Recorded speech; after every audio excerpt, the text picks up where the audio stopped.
And you're very welcome. This is The Beautiful Truth on breakfornews.com with Fintan Dunne reporting. Thank you very much for joining us for this, the fourth in our series of audios called 9/11 Deja Vu. 9/11 Deja Vu is a persistent nagging feeling that simply won't go away, that mass murder took place on 9/11 and that those responsible have yet to be brought to justice. The purpose of these audios is to help bring them to justice and to educate and inform on the issues. Now, asking Break for News members, forum members, and those of you who are listening to this audio to circulate this audio to friends and acquaintances who may have given you short shrift in the past when you've addressed the issue of 9/11 and the possibility that it was not solely carried out by Muslim terrorists, that there's more to it than meets the eye. Now, you might be saying to yourself, hey, I've seen all that stuff on YouTube and it's bullshit. And I've listened to that guy Alex Jones and he's a nutcase. And I just don't buy any of that. And I especially don't buy that the motivation for 9/11 was in order to start a war in Iraq or in order to occupy Afghanistan. It just does not make sense to me that that scale of mass murder will be carried out against Americans by, obviously, the complicity of some Americans in order to start a war. Just doesn't add up. Well, you're absolutely right. And I agree. It doesn't add up. There's a bigger motivation required for that scale of mass murder, and we'll get to that. When it comes to 9/11 conspiracy, I'm with this conspiracy theorist here. I'm going to quote you from him now. He says, if tyranny and oppression come to this land, America, it will be in the guise of fighting a foreign enemy. The loss of liberty at home is to be charged to the provisions against danger, real or imagined, from abroad. So that conspiracy theorist, that tinfoil hatter, he's saying that the purpose of the war abroad is actually a disguised purpose, and the real purpose is to impose tyranny and oppression in the United States. Okay, maybe you think that's a little bit over the top. Who is this guy anyway? Well, he's a guy called Madison, James Madison.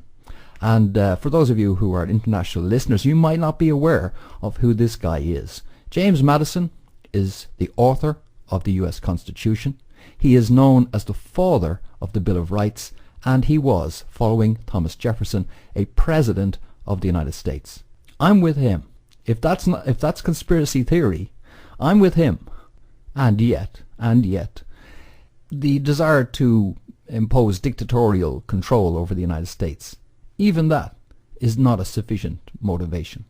Nor is it sufficient motivation that Dick Cheney or Halliburton or somebody else benefit from the war in Iraq. No, the motivation for the crime of the millennium is much bigger than that. You see, part of the thrust of what you've seen in alternative media is that it was all about George Bush, it was all about Dick Cheney, it was all about Rumsfeld, and that once those crew are off the scene, well then, hey, we've nothing more to worry about. Because really, it was all those nasty right-wing Republican guys, and that's the reason why 9/11 happened. That's the spin that you've been getting. And what I'm trying to do in this audio is to cut through that spin and reveal a much bigger motivation for what's been going on. If you want to track back for some of the backstory on this, listen to parts 1 and 2, where we examine the sheer ruthlessness of operation of Wall Street, courtesy of insider information from people like Martin Armstrong, a trader who's currently enjoying a long extended vacation at Club Fed. We also hear in parts 1 and 2 from Murray Rothbard detailing the links and interconnections between different institutions on Wall Street. And why are we talking about Wall Street? Why are we bringing that issue of Wall Street up? Because when it comes to the 9/11 motive, it's the economy, stupid. Or to be more precise, it's the economics. The 9/11 event was deeply connected to something that's unfolding around you right now, and which was extremely pertinent to everything that happened on 9/11. What's happening right now that you're seeing around you is the collapse of the international economy under the current system, which is a financier and banking controlled economic system. What you are seeing happening right now is the collapse of a 30-year experiment in attempting to redefine economics on the planet and to use that redefinition as a lever for power, not just in the United States but globally. And that attempt, that bid, is failing. And it was known at the time of 9/11 by those who are on the inside of this economic order that it was failing. You see, as you know, the US economy, for example, and other economies around the world have been on crack cocaine for years. And they've had to bring the economy into ER a number of times, and using those cardiac resuscitation devices and yelling clear, they've had to kickstart that poor old crack-ridden, cocaine-ridden economy back into action a number of times, and they've managed to resurrect it a number of times.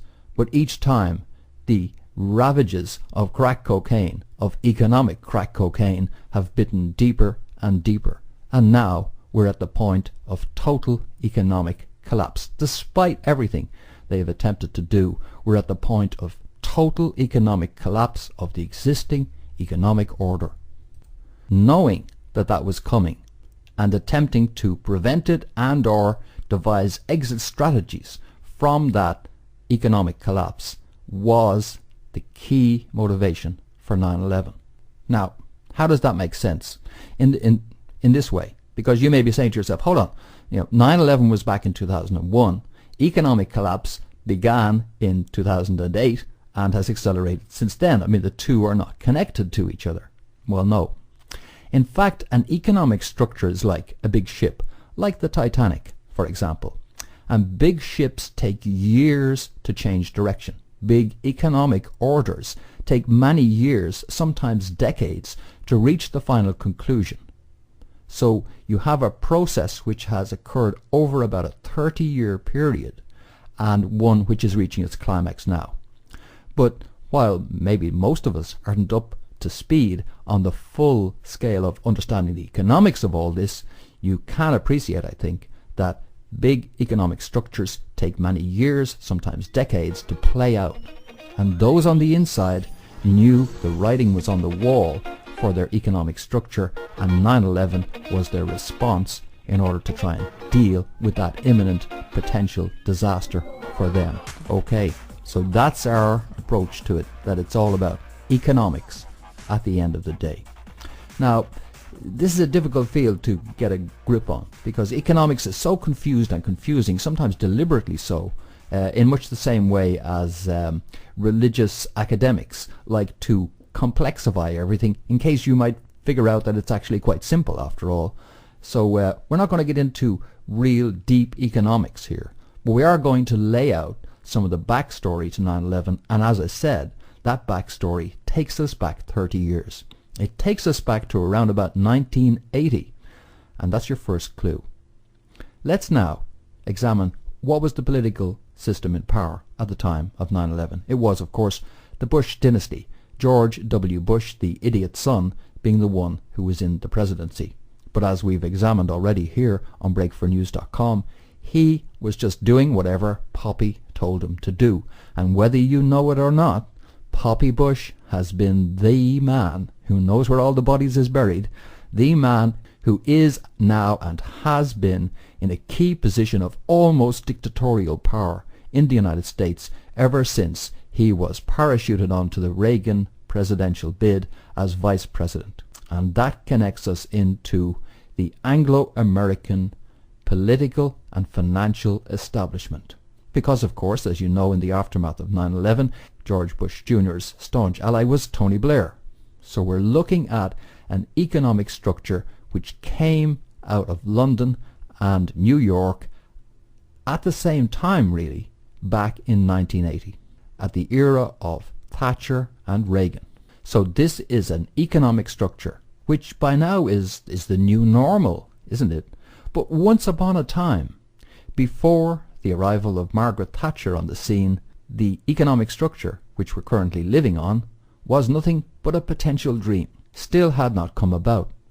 And it came about since the Thatcher, Reagan, George Bush Sr. era. And as you know, George Bush Sr. it was who announced the New World Order on the assumption of the presidency when he became president. And a Bush son was in power at the time of 9/11.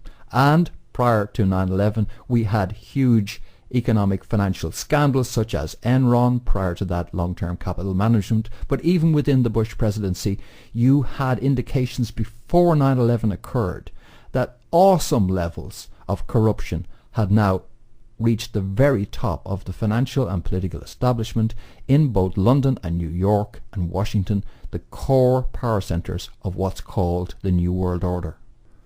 What I hopefully will manage to do in the course of this audio is to explain their motivations, to explain how and why this economic structure we call neoliberal economics, privatization and all the rest that goes with that, how and why that came into existence and what its goal was and why it happened in the first place, and then how that moved forward until eventually we reached that calamitous moment on the 11th of September 2001. Because 9/11 was always about more than just a trillion here or a trillion there. That's chump change, folks. If we're talking about this being about a global, potentially global economic structure, and the current economic structure we live under, then it's not about a trillion or two. In the United States, it's about around $200 trillion, which is missing, gone from the US economy in terms of liabilities that Americans now face, and also the theft and destruction of America's industrial base. So that's what it's about. And if you add the figures up globally, you're looking at, $500 quadrillion probably being at stake. And that's the kind of motivation you need to engage in this kind of mass murder. You see, 9/11 always was about the crisis for monopoly capitalism. A crisis which began in the 60s and which has been accelerating ever since. And that crisis of what I call monopoly capitalism, or financialized capitalism, is something which was facing vested interests in both London and Washington, New York in the 70s, and the whole Thatcher-Reagan era was their response to what they knew was an oncoming crisis for them. A crisis for the kind of colonial imperial domination of the globe which had been enjoyed without impediment up until the economic structures around the world began to be changed by countries like China, who you see now coming to the fore, by countries like Brazil, etc. In other words, by countries outside the former powers that used to control the world, suddenly finding competition. Wow, who'd have thunk it, that they'd have to deal with competition? But the problem, and I've explained this in a previous audio very briefly, the problem with monopoly capitalism, which earns vast profits, is that as capitalism progresses, the profit margins on it begin to go down and down and down. And they do so for this reason of competition.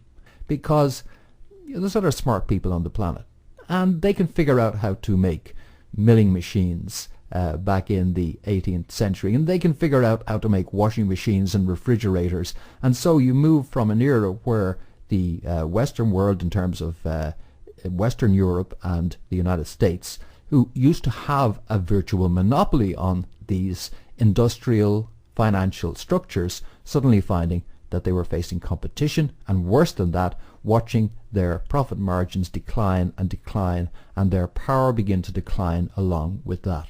So that's the context. And let's just chew on that for a moment. I'm going to take a break from speaking for a second and let you have a listen to a guy called Michael Hudson. He's an economist, and you can find more about him. Just go to the homepage of breakfornews.com and put Michael Hudson into the search function there, and you'll find the thread on Break for News in the forum there, which details Michael Hudson's take on things. But here's his take now on this neoliberal economic structure and what its aims and objectives and background are. Neoliberal is the opposite of the old liberal. It's another form of doublethink. The liberals in the 19th century were the people who wanted to tax land to get to free the market from rent and interest. The only way that you could do this in the 19th century was creating a democratic government strong enough to check the vested interest, to control real estate and finance, to subordinate it to the public wealth.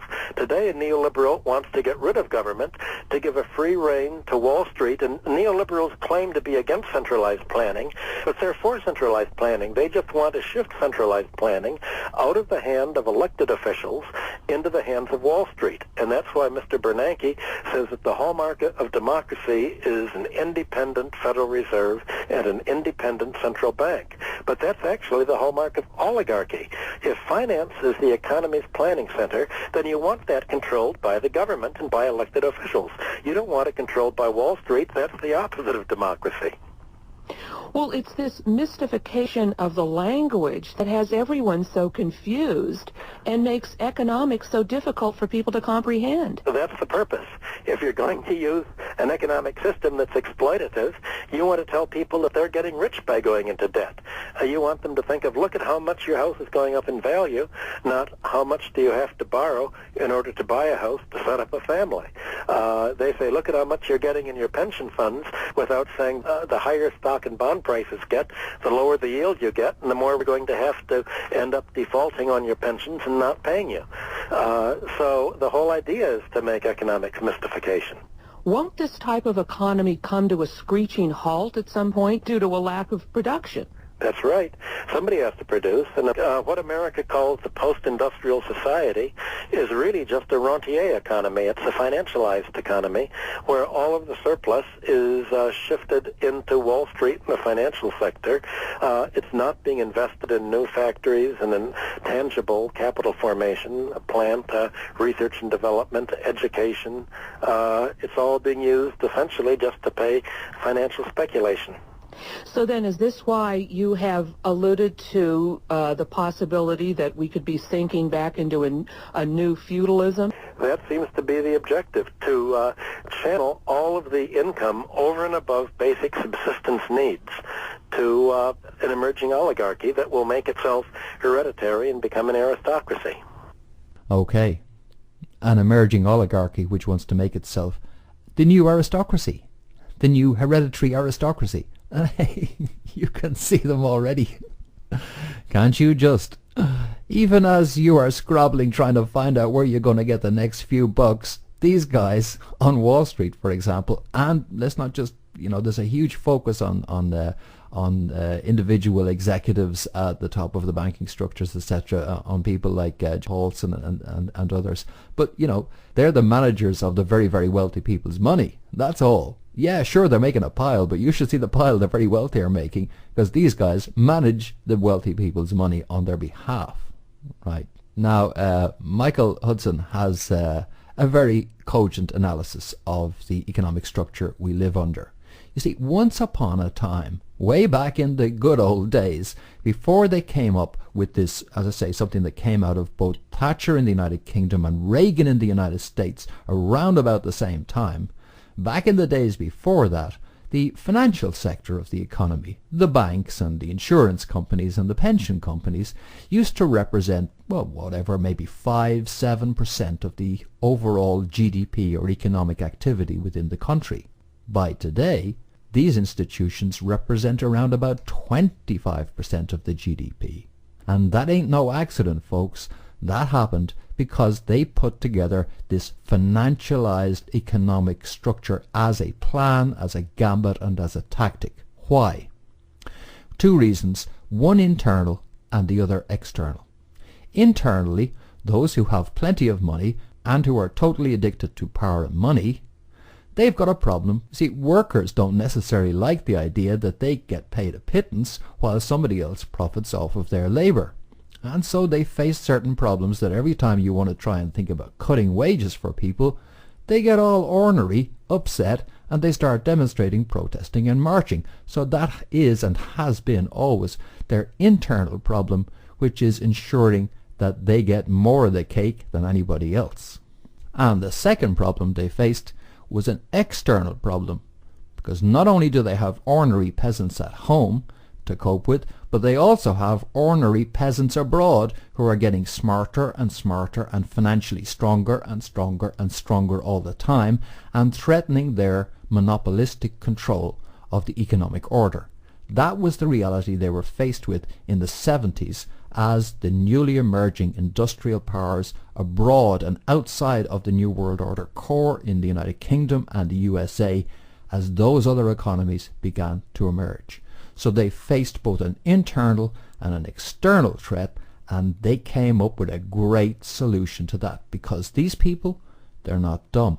And they needed to do something about all this, because as far as they're concerned, things used to be much better back in the good old days in the 18th and early 19th century, when everybody knew their place, and their place was to serve.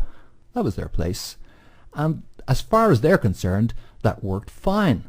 And really, if we could just go back to a feudalistic peasant kind of relationship between them, those who have all the money, and us, those who don't have all the money, as far as they're concerned, that would work out just fine.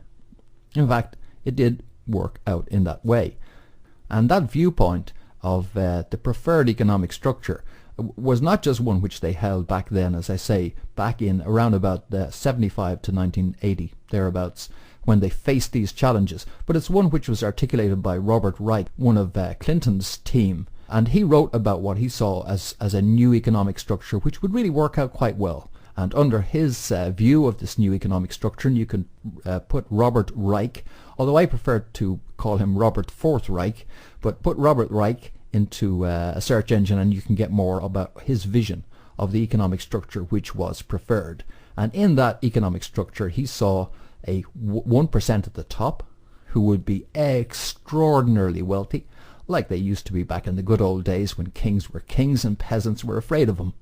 Then below that, he saw around about 10% of the population acting as a new technocratic and security elite who would operate all the infrastructure of control and the technological systems. And then below them again, well, frankly, peasants. And peasantry may very well be your imminent future.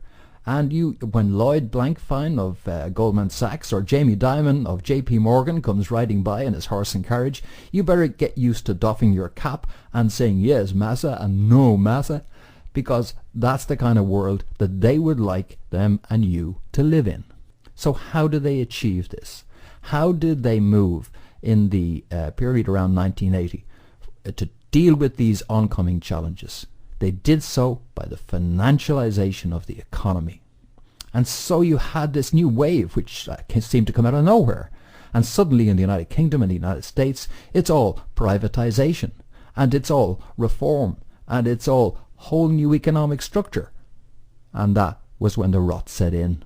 I'll be back with more on that in just a moment. Let's take a break for some music. This is The Script and We Cry. Boy, oh boy, don't we just. This is The Beautiful Truth on breakfornews.com, and I'll be back in just a moment. And you're very welcome back. This is The Beautiful Truth on breakfornews.com, and here we are 30 minutes or so into an audio about all of this kind of 9/11 issues, and I haven't mentioned space beams once. I haven't mentioned nanothermite at all, and I haven't even mentioned the issue of holographic planes. Why? Because that's all bullshit, folks, to try and divert you from what's actually going on. And the whole hatred of George Bush Jr., where has that got you?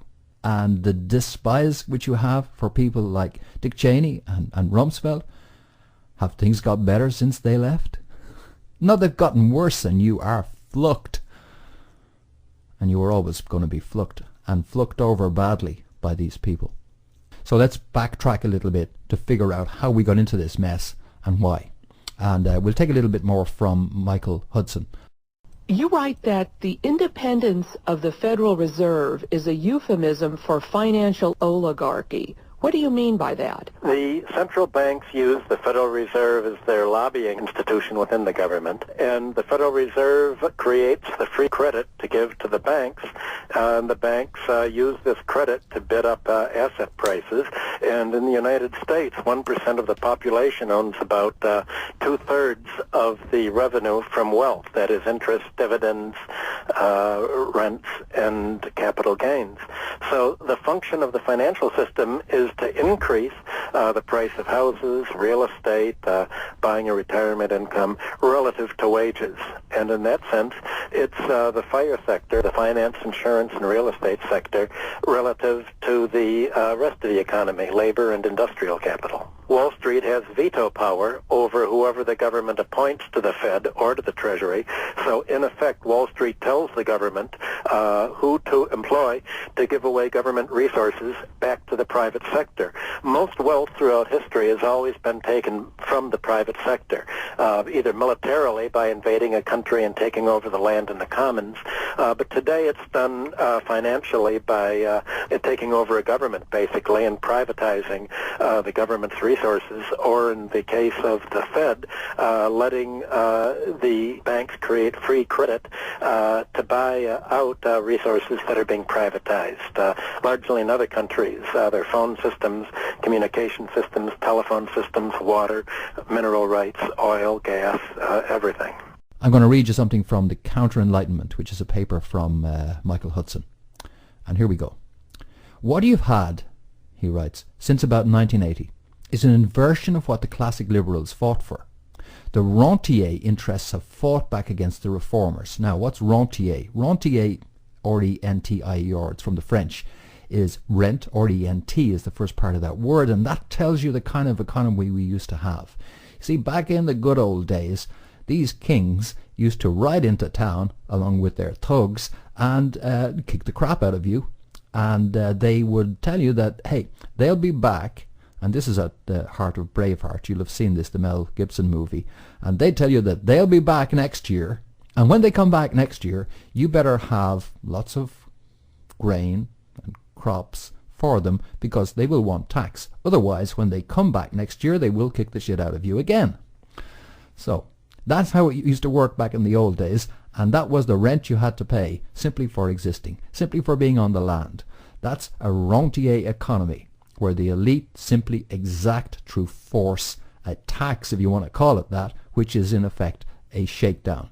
It's a protection racket to protect you from who? Them. That's the rentier economy. So he's talking about that. So let's continue. The rentier interests have fought back against the reformers, and they've won increasingly radical victories to reverse centuries of seeming reform along democratic economic lines.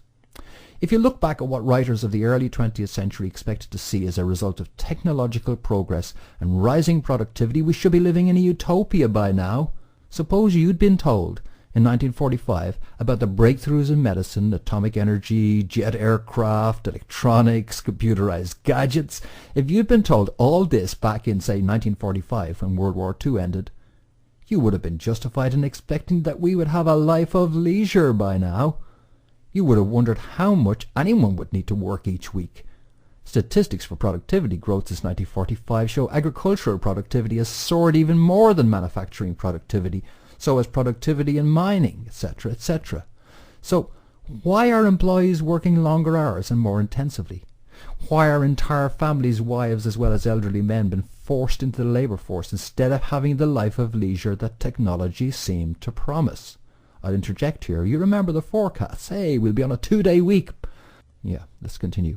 Why are lifespans shortening in the Eastern European countries where these neoliberal economic planners had the freest hand to engineer their so-called free markets? Nobody expected that. People are suffering. They know that something's wrong. But nobody stepped forward to say that it doesn't have to be this way. There is an alternative. The great problem of our time is financialization of our economic life, our business, our personal life, and the government itself. By that financialization, I mean capitalizing every form of surplus income. And by capitalizing these flows of revenue, by capitalizing this surplus, it can be pledged for bank loans at the going interest rate. From the banker's point of view, equilibrium is reached at the point where the entire economic surplus is paid out as interest. The whole economy is then capitalized. And the problem is that paying out all the economic surplus as interest leaves nothing left over for living standards. There's nothing left over for corporations to invest in new, tangible capital formation, nothing left over for government spending for infrastructure or other social and economic needs. And therefore, a dark age descends. Financialization of an economy thus becomes a form of neo-feudalism. Neo-feudalism. Okay. Well, hey, if you've ever seen the movie The Molly Maguires, or if you've ever heard of the Molly Maguires, and that was about an era where the miners were being deeply oppressed by their employers, and the Molly Maguires was their terrorist response to that oppression. Now, the trick in the mining towns, you probably know this, but let's just refresh our memory as to how it worked. The trick in the mining towns was that you worked for the mines, you got your pay, but it turned out that the price of the goods in the local mining stores where you had to buy your food was higher at the end of the day than what you were getting paid. And so you simply didn't have enough. Not to worry, said the mine bosses. No problem. We'll give you a tab. So you can just drop down to the store and get what you need. We'll open a tab for you. The problem happened when you wanted to try and leave, because you couldn't leave until you cleared the tab, but you weren't making enough money to pay for your week to week anyway, let alone clear the tab off, so you essentially became a slave. That tab at the mine store became your debt, equivalent to what you owe on the credit card right now. And as a result of that, you are now enslaved. That basic system, which they operated back in the mining times, is exactly the system they have imposed now, except with this mysterious glossy surface of progress wrapped around it. Get it? But at heart, that's what they've done. The problem that the powerful and greedy have is that both power and greed know no limit. You are the goose that's laying the golden eggs, but they can't help it. They can't help going over, sitting down that goose, grabbing it by the throat and attempting to strangle it to death. That's what's happening. They're killing the goose, and there will be no more eggs for nobody. No more goose. But they can't help it. That's just the way they are. Like the story of the scorpion and the frog. The scorpion says to the frog, "Can I ride on your back while you swim across the river?" Frog says, "No way. You're just going to sting me." "Oh no," says the scorpion, "if I sting you, then I'm going to drown. We'll both drown, so I won't do that." "Oh yeah, okay," says the frog. The scorpion hops on the frog's back. The frog starts to swim across the river. Halfway across the river, the scorpion stings the frog. The frog goes into convulsions, and as he starts to dip below the surface, he says to the scorpion, "Why'd you do that?" The scorpion says, "I can't help it. It's in my nature." Yeah, they can't help it. It's in their nature. So how did they get from the situation we were in the late 70s and early 80s? How did they get from there to here? How did they get us all to work under a system, an economic structure, which is in essence no different from the kind of ruthless oppression which we saw in the mining towns? And how did they create a prosperity which was, at the end of the day, illusory? And why was it illusory? Well, the answers to that are quite simple. Most of the progress that we've actually had since 1980, the progress that has increased living standards, has not been due to their financial structure. Most of it's been due to human ingenuity, the kind of human ingenuity that was taking place across the globe, which they essentially see as a threat. You know, let me put it this way. It's a conundrum in a way, isn't it? Because, you know, for example, let's just take the advances in computer technology and computer communications, which we now have deployed on a global scale, right? That was as a result of human ingenuity. And we should be better off, shouldn't we? The productivity benefits which we achieved as a result of the computerization technologies which have been deployed are phenomenal and should have resulted in a payoff, right? So on the one hand, we seem to be making progress in terms of the technological support structures that we have all around us, and yet on the other hand, everybody's got no money, right? How do we square that circle, right? Well, we square it like this. That was claimed on a propaganda basis as all arising out of their financial structure, wasn't it? Came from human ingenuity, right? So, yeah, on the one hand, we were making progress in that way, but on the other hand, they were sucking the benefits which we should have gotten from that out of our economic structure. As quick as our ingenuity could move us forward, they were able to move us backwards. That's how you square that circle. So how do they do that? Well, they did it through a combination of three things. Inflation, capitalization, and debt. Inflation, the first one. Inflation is a great way of not having to put up with the fact that workers are looking for higher wages and you don't want to pay them a decent wage. Because you can pay them a decent wage, but hey, inflation's going to eat it all away. So they end up worse off than they are. And as we all know, the actual living standards of people in the United States now is less than it was in 1976. The second is capitalization.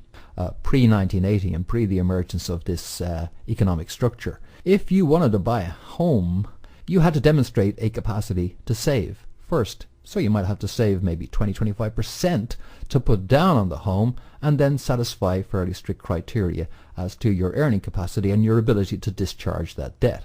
It was exploitative at the end of the day, but at least you did manage to get a home that you owned and make a decent living. See, not only would saving demonstrate your capacity to save, but it would also prove the economic feasibility of what they were about to do in terms of giving you that home.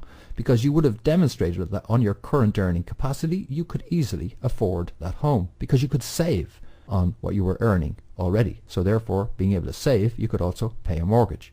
They began to liberalize these structures. They began to make it easier and easier and easier to get money from banks. They would hand it out with much less strict criteria than they used to do in the past. Now what does that do? Well, you see, if you want to buy a home which costs $100,000, say, back then, and you've had to save your $25,000, I'm just using round figures now, save your $25,000 to get the $75,000, the remaining balance as mortgage, well then the value of the house was $100,000, and because of the scarcity of buyers with sufficient money to buy, then the price of the home remained relatively stable. But since that era, you've seen this huge change. Why? Because in effect the market's entirely distorted. Let's say one bank breaks ranks from all the rest and says to people, well, actually, I'll tell you what, we're prepared that if you just put, say, 3% down, we're prepared to give you the rest. And not only that, we're also prepared to lend you more than we used to on the old criteria. So we're going to let you put much less down, and we're also going to lend you more than we used to.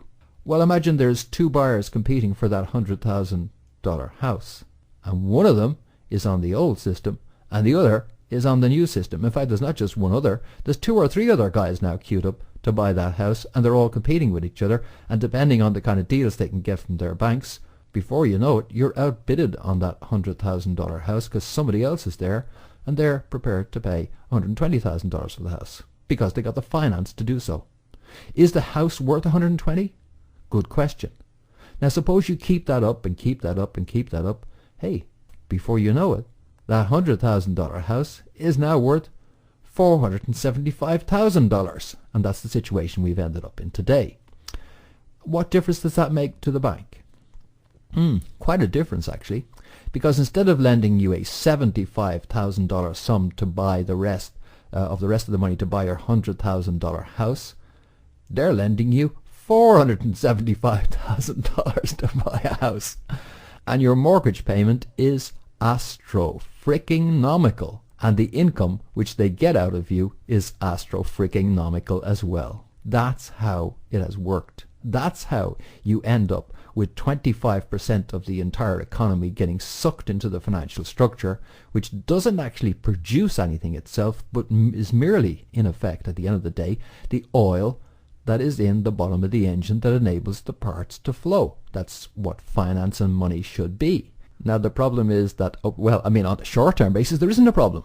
At least as far as the banking and insurance sector is concerned, there's no problem. They're making loot like they've never made before. The problem arises when you actually are putting so much into your mortgage payment that you can't afford to buy other stuff because your mortgage repayment it's basically most of what you earn. So you don't have enough left over to purchase the normal consumer items that you will be able to buy before, because so much of your money has been sucked into the debt structure. So that's inflation, capitalization, and debt as a methodology. That is in essence what they rolled out, and that is the internal effect of rolling out that structure. internally, it eventually sucks so much out of the economy that there's just nothing left over in order to purchase ordinary economic goods. This system which they came up with in 1980 was exactly that, and that's the internal within countries effect of it. The external effect of it, as far as the New World Order is concerned, was brilliant, because through this disguise a huge amount of funds are transferred over into this investment, financial, banking, insurance sector. And what happens to that money? Because you might put up an objection to say that, hold on a second, okay, these guys are making loads of money, but hey, they got to spend that money, don't they? And therefore it's just the money's moving around. Okay, they're maybe getting a bit more, but the money's still moving around in the economy and it's all still there. Well, yeah, it would be were it not for the external aspects of the system they imposed. The external aspects were the removal of capital controls on international capital flows. And that means that that money which they're sucking out of you doesn't stay in the United States, for example, or in the UK, for example. Instead, that money moves abroad. It moves first to the Cayman Islands. Then from the Cayman Islands it moves into, well, take your pick. How about agricultural development in Argentina? How about building factories in India or China? How about anything they care to use this money for internationally in order to achieve global financial control before it's too late, before these emergent economies trump them at the economic game? Why might they do that? Because these other economies may not have the same level of rampant exploitation and corruption and the same kind of power structures as exist in the New World Order economies. And being more efficient economies could actually outmaneuver them. So they were going to solve their external problem by sucking capital out of their own countries and then deploying that capital internationally in order to achieve their aims. That internationalized aspect of it is what's called globalization. So you had a twin-track strategy. One was to suck money out of the ordinary people in the New World Order economy countries, and then to use that money to grab, control, and exploit assets in non-New World Order countries. Globalization.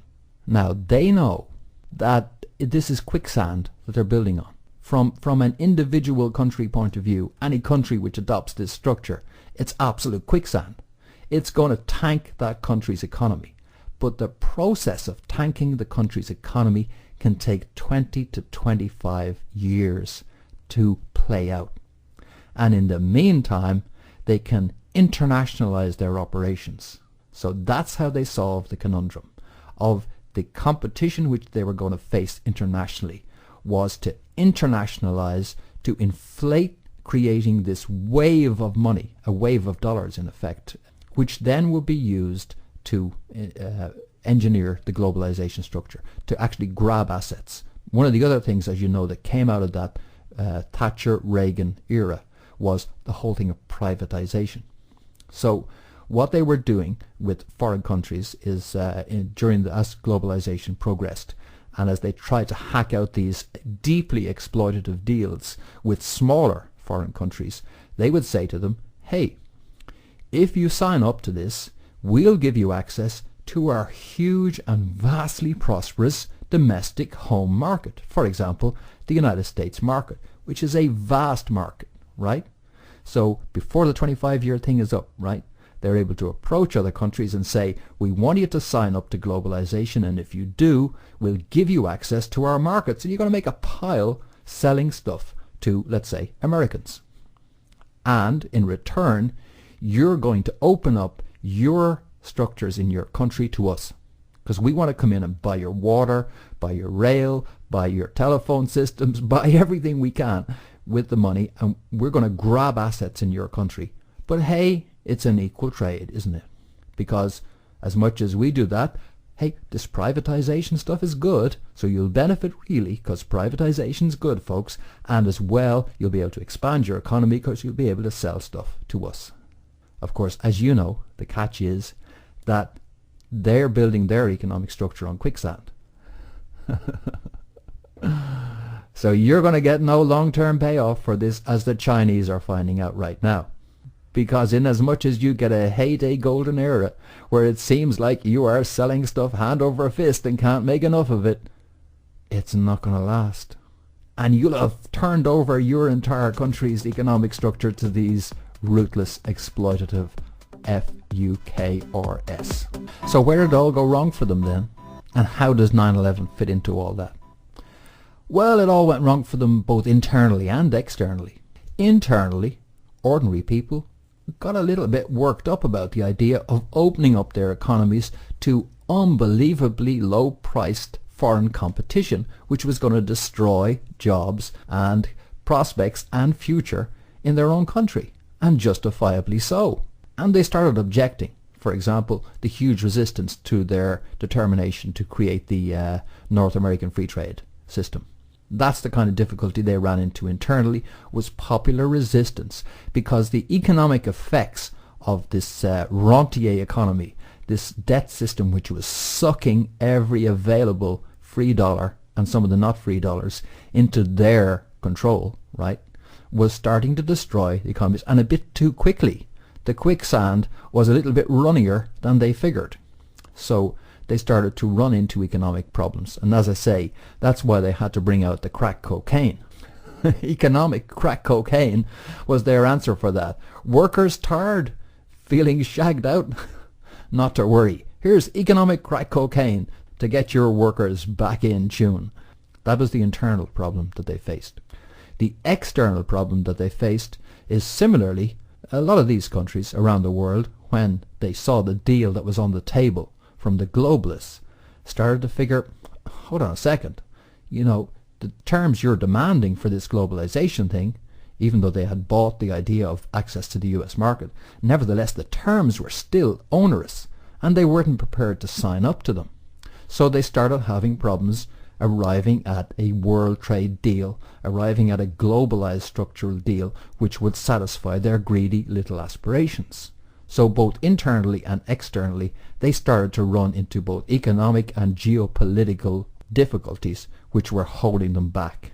And so they had to deploy strategies to try and get them through this. And those strategies included, for example, vast propaganda, financial propaganda, to create things like the dot-com bubble, etc. Because every time you created one of these bubbles, it was more fake money, or let's say money which really had no viable long-term validity to it. But nevertheless, it was new money in the system. The system was desperate to create bubbles which would keep the flow of money going. For example, they couldn't let the US economy collapse, right? Because if they did, those people they were trying to strong-arm into these globalization deals, not only would they start negotiating tougher, they'd walk away altogether. Who gives a shit? Who wants your market if it's collapsed, right? So they got to keep the US economy going. So that's why you had stuff like dot-com bubble, etc. They also, of course, in Europe had similar difficulties with trying to persuade people to give up national sovereignty.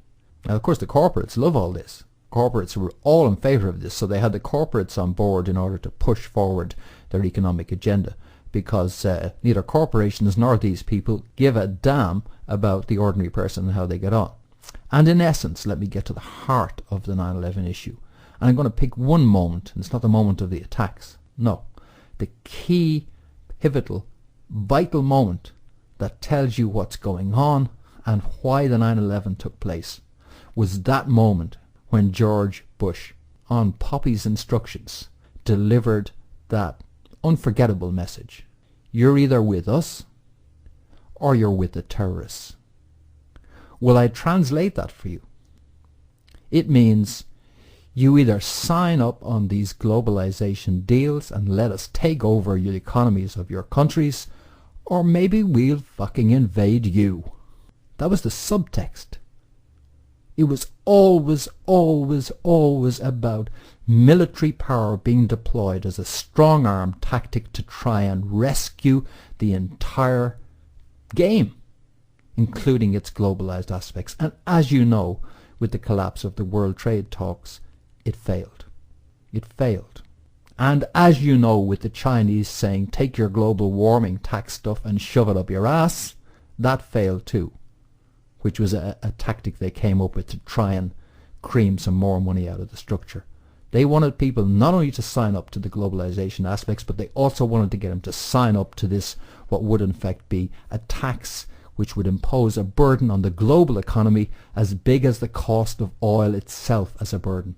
And it failed. That's the subtext of that statement by George Bush Jr. You're either with us or with the terrorists. It was always about the money. It was always about globalization.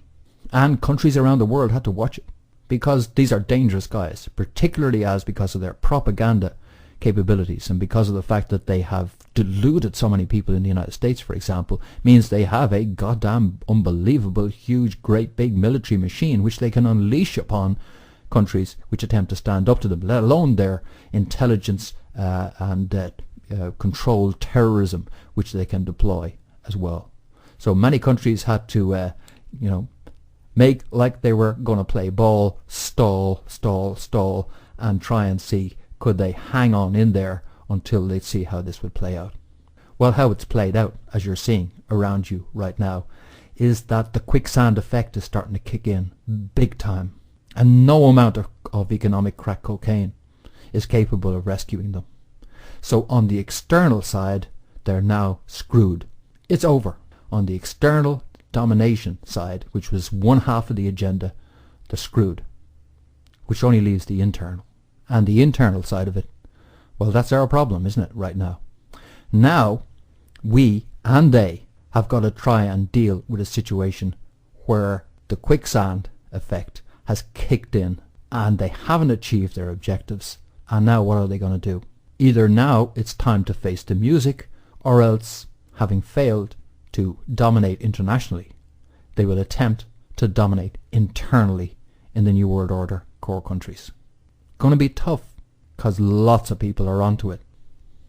It's a sort of a, good news, bad news thing. The good news is the New World Order has hit the wall and it's going nowhere. The bad news is that leaves them only one set of victims: people in the New World Order countries.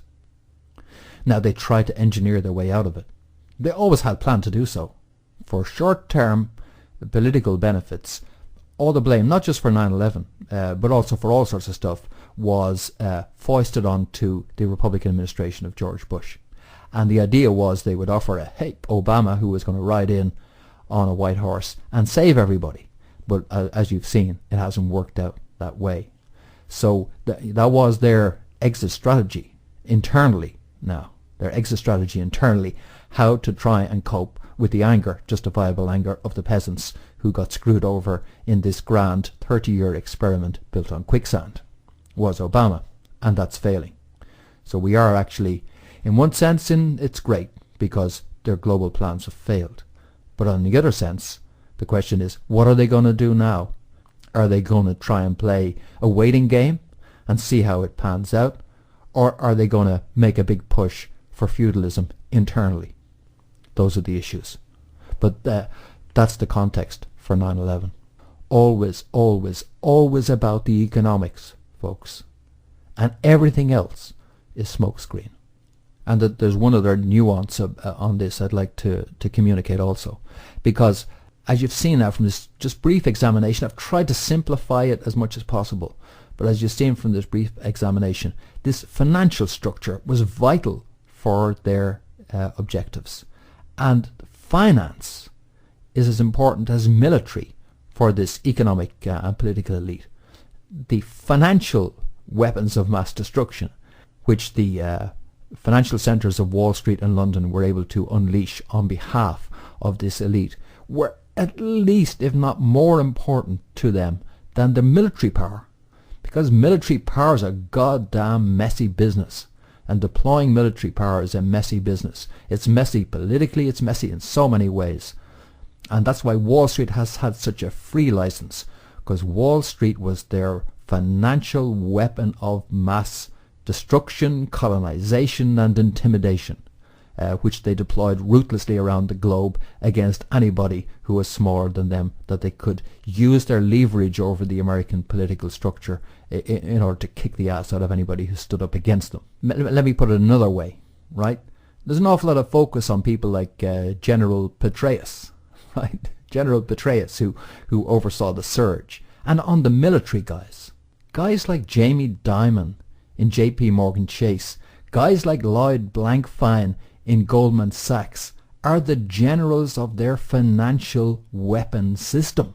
And so many people have failed to grasp that this is their financial army which they deployed. And it's as least as important to them as their military powers. Always remember that. Okay, in this audio I haven't gone into the detail of, okay, who, where, when, why, who was in on this, and what actual direct connections have we got into the 9/11 event, who might have known that 9/11 was upcoming, all of that, how all that fitted together. I haven't gone into the details, just wanted to get you the overview and leave you with that new interpretation of the meaning of that threat by George Bush following 9/11.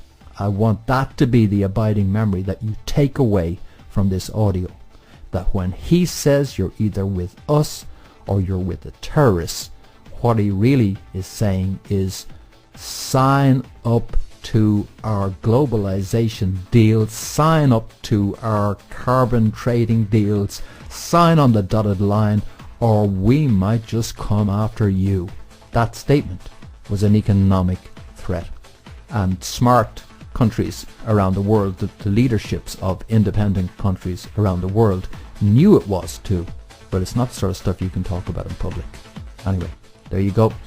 That's part 4 of 9/11 Deja Vu.